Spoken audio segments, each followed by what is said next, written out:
政，是效率的政府。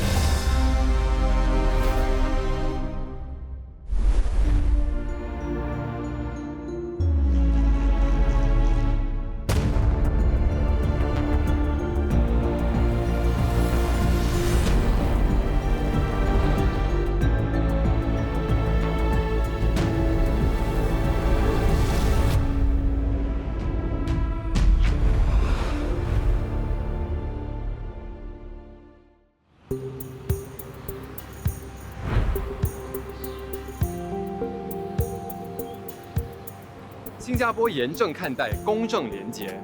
过去70年来，贪污调查局以铁腕肃贪，让贪赃枉法之徒闻之色变。然而，我国在独立之前，人民缺乏廉洁的观念，因此贿赂、贪污事件时有所闻。而改变的关键点，就要追溯到1951年。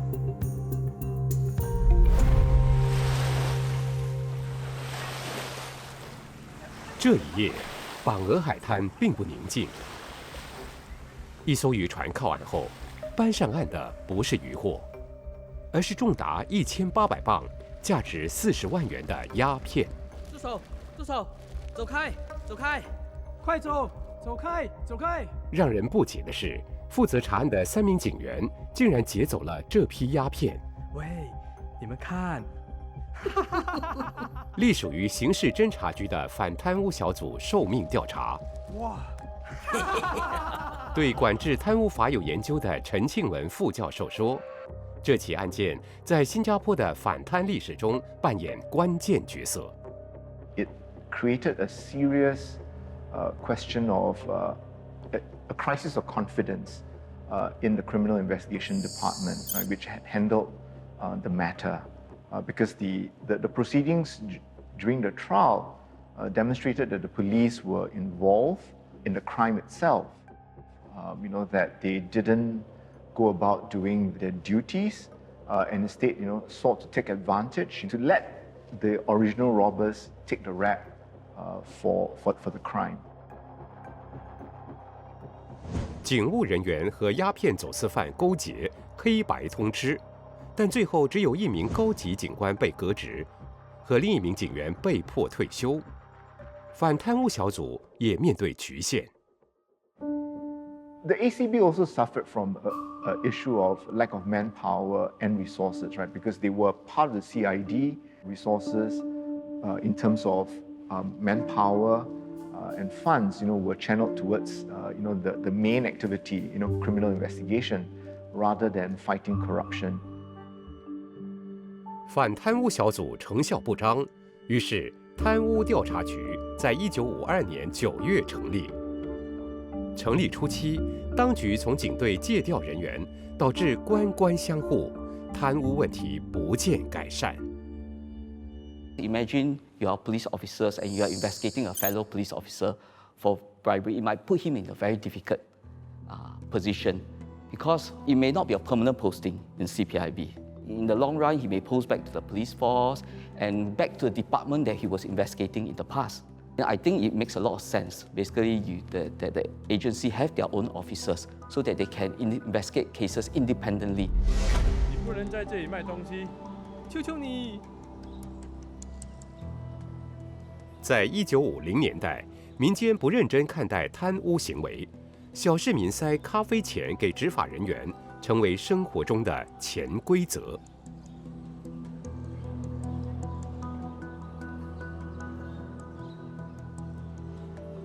贪污在法律上呢，就是说有一方，就是给了另外一方一些好处，而且他给这个好处的那个用意呢，就是那个收到这个好处的那一方呢，会做出一些行为啊，就是对这个给他那个好处的人一些优惠的那个待遇啦，或是给他一些内幕消息啦，就是这样的一个定义。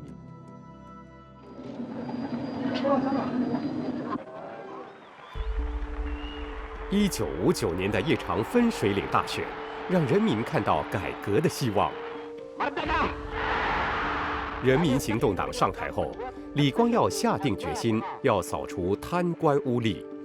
我们保证尽我们的一切，保证我们的政府是一个廉洁、公正、有效率的政府。1960年制定的《防止贪污法》，授予调查人员更大的权力盘问和搜证。贪污调查局作为独立机构，局长由总统委任，直接向总理报告。新加坡自从自治以来有很大的改变，最明显的就是执政者对打击贪污的决心和支持。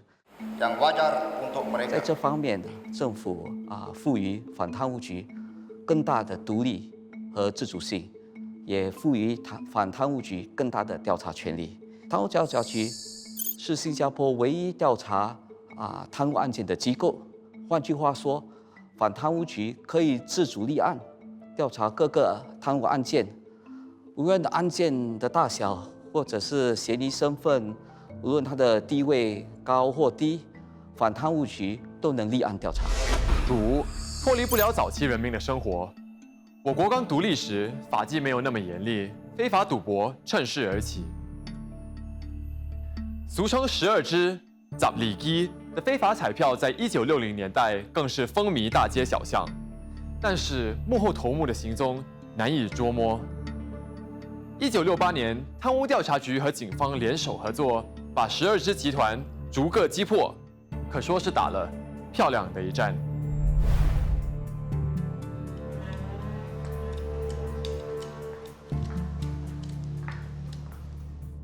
他每天出现在咖啡店，却不是为了买咖啡。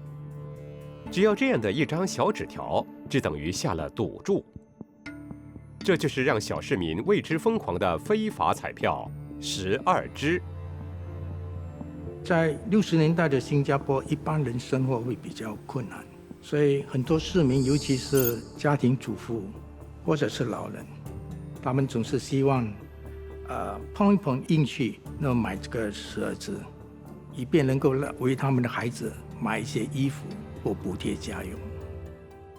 12支的投注方式十分简单，只要从1到12选择2个号码，横写的话，只要这2个号码开出来就能中奖；直写的话，号码必须按照顺序开出才算中奖。每画一个圈，代表投注1角钱，圈上面打个叉，代表1块钱的赌注。每1块钱的赔率介于50元到100元。他的开彩方式也可谓创意十足。如果今天是开5跟6的话，小针指向5，长针指向6，就这样。中了！所以我们看那个时钟，他们就知道今天开的是5、6。你有中吗？为了方便邻里街坊下注，12支收注者众多。一些农村小孩为了帮补家计，严家挨户去收取赌注。Hello。当年也帮忙收注的庄慈汉，在2001年通过口述历史回忆儿时经历。When I was aged 10, I used to have to collect all the betting slips from various places, and then I would have to deposit it at a sawmill at King Lee Road. So I leave my house at about 10 p.m. and I would then reach the sawmill just close to 12. Now, one of those outings, I was caught by 2 policemen. They brought me to my house and so on. And then, of course, after a little chit-chat and a little bit of passing of money, then the matter was obviously closed. 12支的代理人遍布全岛各地，但幕后大佬从不露面。他们有恃无恐，原来背后有一些警员撑腰。他们所面对最大的问题就是警方的反赌博行动，是为了能够每天顺利的进行这个赌博行业，他们就收买了一些警员。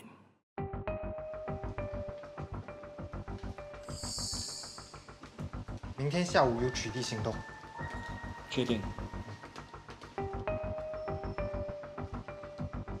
就是要知道警方什么时候突击这些12支非法集团？如果被抓的话，他们是怎么样调查？这些受助人大多数人是社会党，他们讲的是义气。一旦他们被警察抓的话，他们不会给你一个口供指证对方，或者把一些他们的工作呢机密呢泄露给你知道。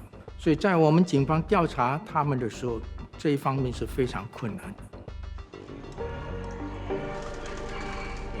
今天就开这2个号码。12支厂捞得盆满钵盈，执法人员难道就束手无策吗？为了打击12支厂，刑事侦查局和贪污调查局早已暗中部署。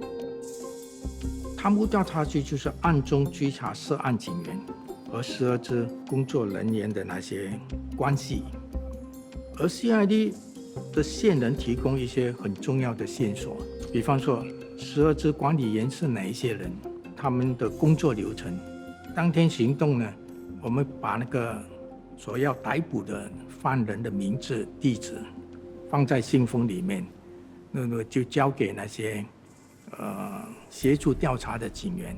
也就是说，当我们行动的时候，没有人知道我们要抓哪一些人，涉及到的警员或涉及到的12支的高层人物。最主要就是为了要保密，不要走漏风声。一旦把这些嫌疑犯抓回来拘留呢，那就是成功的一半了。在6个月的大扫荡中，一共有117名12支团伙落网，受调查的警员有67名。这次的行动使这个非法集团陷入一种混乱的现象，同时也干扰他们的日常运作。这个联合行动呢，也向市民传达了一个很明确的信息，说明了通过贿赂的方式来经营非法的商业活动，最终呢会面对法律的制裁。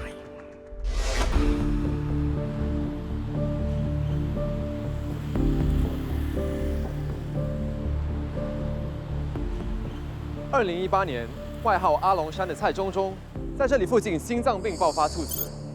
这个在80、90年代活跃于牙龙一带的大耳龙，风光时月入高达50万元，手下有40个跑腿和将近1000名寨客。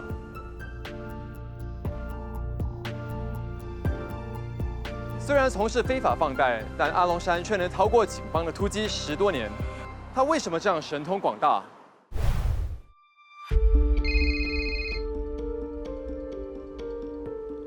Hello， 什么？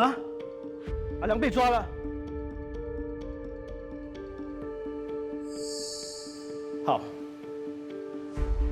我会找里面的人帮忙处理。等一下我会联系林警长。没事的，你们去做事吧。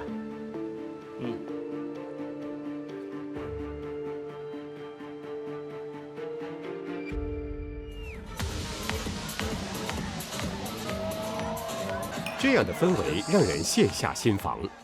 玉郎警署代警长林保持和同僚们享受着欢乐时光，但一起享乐的对象如果是本地第1号大耳龙，那就一点儿也不单纯了。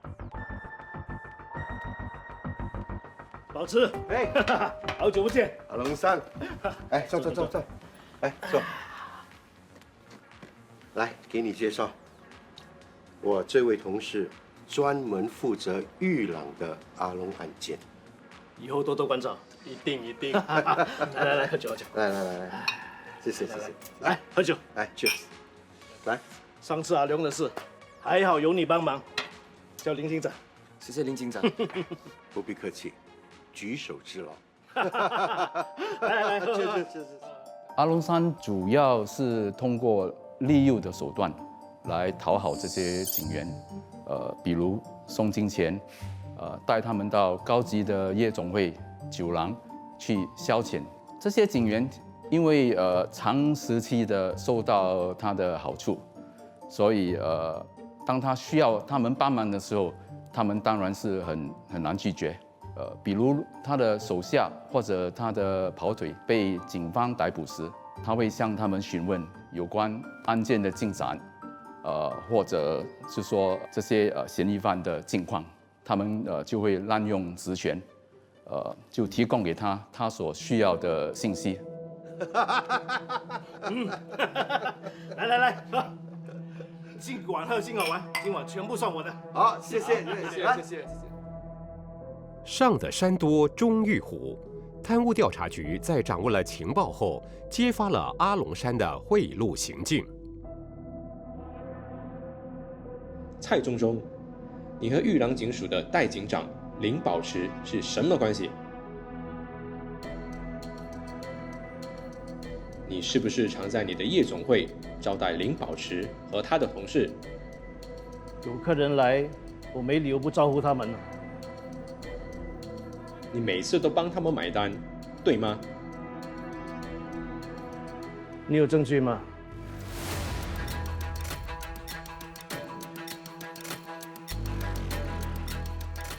在调查期间，他始终都是很沉着、很淡定的，完全没有表现出那种很沮丧，而且很愤怒的行为。问他问题时，他都很从容、很恭敬的回答。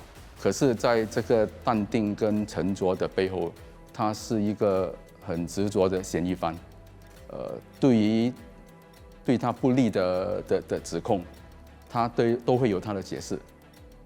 这个案件我们花费了很多时间和功夫去广泛的收集证据，才能够把他们控上法庭。当时真的是轰动一时嘛？为什么呢？因为阿龙山的案子牵涉到很多警员嘛，有些是蛮高级的那个警官，可能观众都很熟悉的一个香港电影《无间道》的那个剧情的桥段都相似啦。在那个阿龙山的那个案子里面呢，阿龙山就是培养了就几位的那个警员哈，其中一个高级警员。他还借了他一笔钱，给他完成他在英国读法律的那个学费的那个费用啊。过了他加入这个警队的时候呢，就给阿龙山了很多那个情报啦，比如说他们的突击行动的情报。In other news, the man at the center of one of the biggest corruption scandals to hit the Singapore police force has been sentenced to 18 months jail under the Prevention of Corruption Act. 天网恢恢，阿龙山还是难逃法律制裁。但是他在等待上诉时弃保失踪，2周后才再次露面。Chua Tiong Tiong, who's also known as Geylang Loan Shark Along San, was arrested by the Corrupt Practices Investigation Bureau this morning after he surrendered at his lawyer's office. 这回阿龙山的刑期增加到4年，在加控其他罪状后。最终换来10年监禁。对一个大友来讲呢，是一个非常重的一个判决啦。是因为在这个贪污条例下呢，我们的那个处罚的那个条例是罚款100千，或者是坐牢5年。当然，这个阿龙山有很多的那个控状哦，可是就算是全部加起来呢，作为一个10年的一个判决，是非常严厉的。因为就是牵涉到警员、警队的那个声誉嘛。这起案件一共有10名警员被告，1人被罚款，其他都沦为阶下囚。其中以林保持的刑期最长，坐牢2年半。那个时候，这个案件的确是吸引到很广大的注意力。我们大家都知道，新加坡警察部队是一个有效率、强大而且很专业的一个部队，一向来都受到挺高的这个尊重。不幸的就是有那一小部分的警察人员，可能是因为一时的贪念或者人性的脆弱，所以这件案件影响了整个警察部队的声誉。这一小部分人员。其实他们不代表整个警察部队，大部分的警察人员都是尽忠职守，安分守己了。